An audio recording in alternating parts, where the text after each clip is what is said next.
तो अब हम लोग ग्राफ के बारे में डिस्कस करने वाले हैं, तो ध्यान से देखिए और समझिए इसे। तो पहले जो ग्राफ है डिस्टेंस टाइम ग्राफ है। तो डिस्टेंस टाइम ग्राफ को समझने से पहले एक और कॉन्सेप्ट जान लेते हैं, स्लोप किसे कहते हैं वो जान लेते हैं। तो स्लोप किसी भी ट्रायंगल का, यानी जो राइट एंगल ट्रायंगल होता है उसका tan थीटा यानी टेंजेंट को हम उसका स्लोप कहते हैं। तो टेंजेंट बराबर होता है परपेंडिकुलर बाई बेस होता है। तो जैसे कि इस ट्रायंगल के लिए हम समझते हैं क्या होता है। मान लेते हैं कि ये एक राइट एंगल ट्रायंगल है।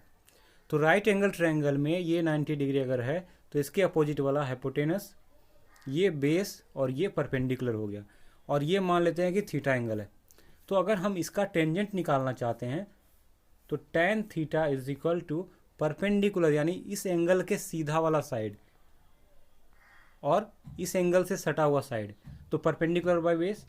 तो इस तरह से हम इसका टेंजेंट निकाल सकते हैं और यही इसका स्लोप होता है। ठीक है, तो अब शुरू करते हैं डिस्टेंस टाइम ग्राफ को। तो देखिए डिस्टेंस टाइम ग्राफ में क्या क्या क्या किया गया है इसमें। तो डिस्टेंस को हमने बाई एक्सिस के अलॉन्ग प्लॉट किया है और टाइम को एक्स एक्सिस के अलॉन्ग प्लॉट किया है, इसलिए डिस्टेंस टाइम ग्राफ हो गया। डिस्टेंस और टाइम के बीच में रिलेशन बताता है कि ये कैसे एक दूसरे पे डिपेंडेंट है। तो यहाँ पर ये दोनों एक दूसरे के डायरेक्टली प्रोपोर्शनल है। डायरेक्टली प्रोपोर्शनल का मतलब क्या होता है कि अगर एक बढ़ेगा तो दूसरा भी बढ़ेगा, और जब भी ये डायरेक्टली प्रोपोर्शनल होगा तो ये ग्राफ जो होगा हमेशा फॉरवर्ड होगा और लीनियर होगा। तो देखते हैं इसमें क्या है। तो डिस्टेंस टाइम ग्राफ ये किसके लिए है, तो यूनिफॉर्म स्पीड के लिए। तो यूनिफॉर्म स्पीड में इसका स्लोप हमेशा सेम रहेगा। तो स्लोप अगर सेम रहेगा तो ये लाइन पूरा लीनियर होगा। तो जब भी आपको डिस्टेंस टाइम ग्राफ में एक सीधा लाइन मिलता है तो समझ लीजिए कि यहाँ पे यूनिफॉर्म मोशन हो रहा है। दूसरा ग्राफ में नॉन यूनिफॉर्म का है तो उसको देखिए क्या होता है उसमें।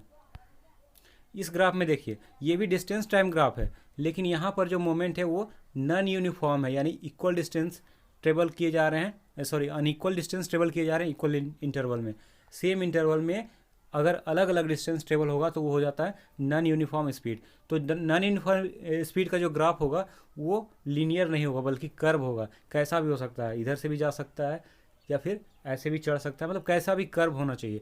तो ये हो जाएगा नॉन यूनिफॉर्म स्पीड। अगला ग्राफ जो है वेलोसिटी टाइम ग्राफ है। तो इसमें हमने वाई एक्सिस में वेलोसिटी को प्लॉट किया और एक्स एक्सिस में टाइम को प्लॉट किया है। तो यहाँ पर ये जो ग्राफ दिखा रहा है ये दिखा रहा है यूनिफॉर्म मोशन का। यूनिफॉर्म मोशन का मतलब क्या हो गया कि सेम स्पीड से जा रहा है। तो सेम स्पीड जब जाएगा तो इसका ग्राफ बनेगा एक्स एक्सिस के पैरेलल। ये जो एक्स एक्सिस है उसके पैरेलल बना है। इसका मतलब कि हर एक इंस्टेंट में इसका जो वेलोसिटी है वो सेम है। 1 सेकेंड में भी 40 में था, 2 सेकेंड में भी 40 में ही है, 3 सेकेंड में 40 से ही चल रहा है, 4 में भी 40 से ही चल रहा है।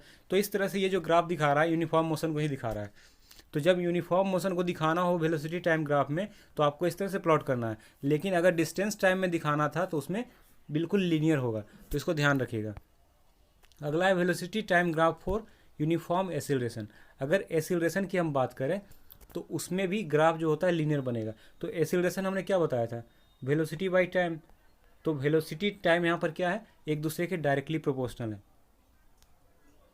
तो इस तरह से हम यहाँ पर ग्राफ जब बनाएंगे तो ये ग्राफ लीनियर होगा।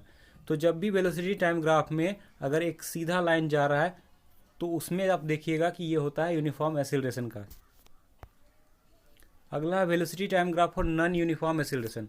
अगर नॉन यूनिफॉर्म एसिलरेशन है तो ये कैसे भी हो सकता है कर्व। देखिए पॉइंट को देखिए कैसे जा रहा है, इसमें भी देखिए